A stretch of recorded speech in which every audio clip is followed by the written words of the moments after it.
Всем привет, меня зовут Алексей Тарахтий, рядом со мной мой друг Игорь Шемечко. Сегодня мы запишем и покажем вам новое обучающее видео, в котором мы расскажем о тяге рывковой. Это дополнительное упражнение, которое используется в рывке. Оно, конечно же, отличное от тяги толчковой. Вот, в них есть определенные плюсы и минусы, и они работают над разными группами. Но сегодня тяга рывковая.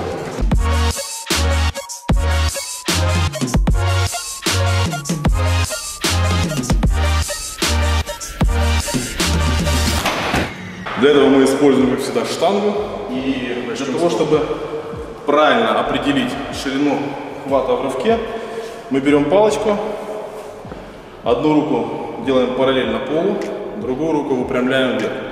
У нас должен образоваться угол 90 градусов. Вот именно вот эта ширина, когда у нас палочка находится в районе паха, мы переносим на штангу. Это и есть наш теоретический рывковый хват.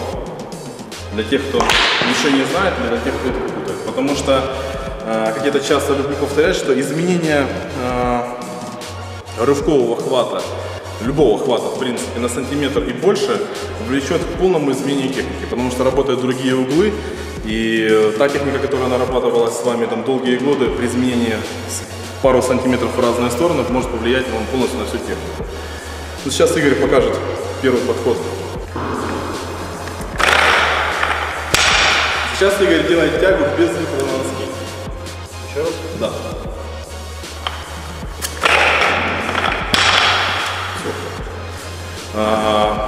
Потому что очень часто спрашивают, хочу просто сразу закрыть этот вопрос, делать с выходом или без выхода. Изначально нужно научиться делать без выхода. Потом, когда вы уже умеете делать правильно это движение, тогда уже добавляется выход и добавляется определенная амплитуда и высота. Следующее. Постановка и вообще работа со штангой. Принятие стартового положения. Ширина ног на ширине ваших плеч. Опять же, теоретическая постановка. Хват мы уже с вами определили. Колени разводим в стороны. Натягиваем поясницу. И так как рывок это более низкое стартовое, для рывка нам нужно принять более низкое стартовое положение, нам нужно сделать так, чтобы наше туловище оказалось между наших ног. То есть нам нужно как можно глубже сесть. Если вы сядете на ваши бедра, то вы никогда не встанете в правильное стартовое положение. Вот вы встали в стартовое положение, натянулись с этого положения, вы готовы тянуть штангу. Так как рывок это более высокоамплитудное упражнение, использовать мощный съем не рекомендуется. Но опять же, у каждого по-разному, но не рекомендуется, а наращивать скорость постепенно.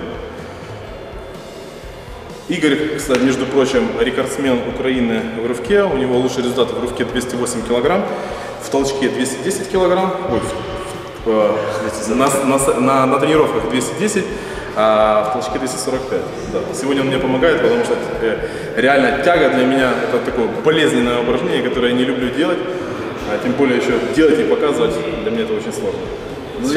Я лично делаю тягу с выходом на носки, то есть это большая амплитуда, высота, тем самым даем штанге дополнительный вылет и, естественно, это улучшает наш рывок.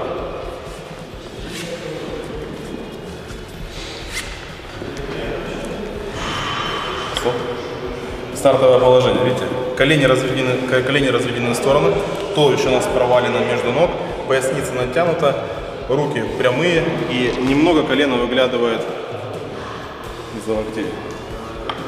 С этого положения мы встаем вверх и стараемся как можно дольше.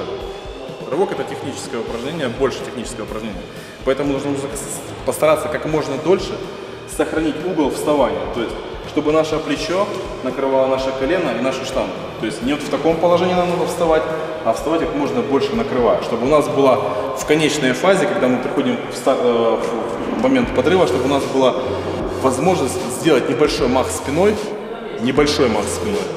и тем самым увеличить амплитуду и придать дополнительную скорость.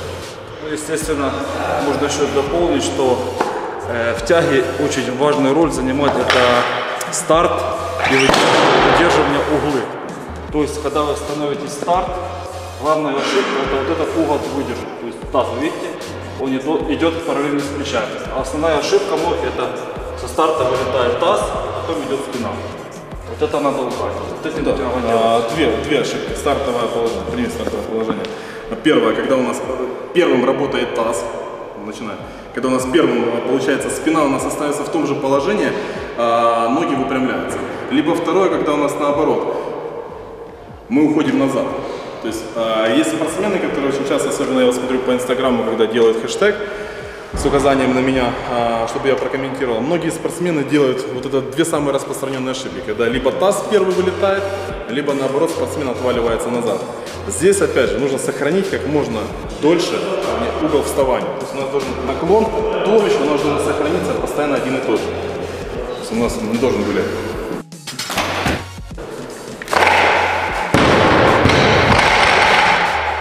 Так как прыжковая тяга по сравнению с толчковой тягой вылетает на высоту намного выше, чем в толчке, основной нашей особенностью при тренировке должна быть развитие скорости и развитие амплитуды. Поэтому не рекомендуется, опять же, как пишет учебник, не рекомендуется использовать больше 100% непосредственно в тренировках в рывковой тяге. В толчковой тяге это совсем по-другому, наоборот. Забыли? Я думаю, давай еще сделаем один подход.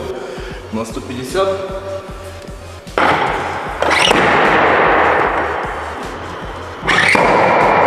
Какая, кстати, твоя максимальная тяга?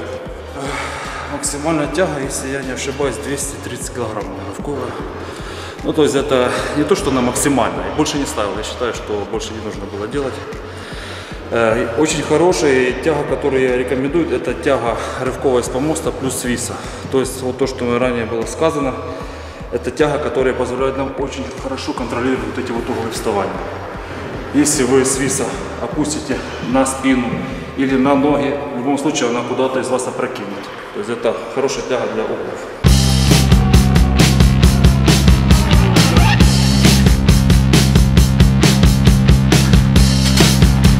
Стартовое положение. Вот у нас колено, плечо и штанга практически на одном уровне. Если он опустит таз назад, то это будет неправильное стартовое положение. Также если вперед. То есть приблизительно должна быть одна прямая. И вот он сейчас будет делать, вы посмотрите, что штанга вылетает практически по ровной амплитуде. То есть при движении штанги не должно быть лишних движений. Штанга не должна далеко отдаляться от нас, не должна сильно приближаться к нам. По поводу подрыва. Это отдельная тема, есть отдельное видео на канале, смотрите его и отрабатывайте. Но хочу сказать, что штанга должна двигаться к нам во время подрыва. Ни в коем случае мы не должны двигаться на штангу. То есть мы не должны двигаться к штанге и делать на нее удар. Потому что если мы в руках держим, представьте себе, 200 килограмм, мы вытянули штангу сюда, и в этот момент делаем вот такое движение с выходом на носки, то можно сказать, что мы полностью обрезали все основания, благодаря которым мы держимся, вообще стоим на земле. То есть для того, чтобы сделать мощный подрыв, мы должны стоять на полной стопе и сохранять эту полную стопу на протяжении всего движения. Поэтому, если у вас есть вопросы, комментарии всегда открыты для вас. И нам никогда не составит труда записать новое видео и объяснить для вас некоторые особенности. Всем пока, успехов, удачи. Пока.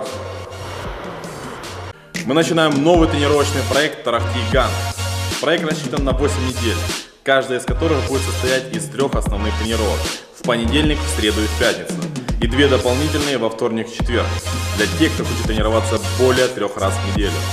Каждая неделя будет сопровождаться видео с пояснениями и указаниями контрольных упражнений, которые вы можете снимать на видео и выкладывать в интернет с хэштегом TarahtiGan и текстом Look My Technique Tarahti. Буду стараться ответить каждому. Поехали!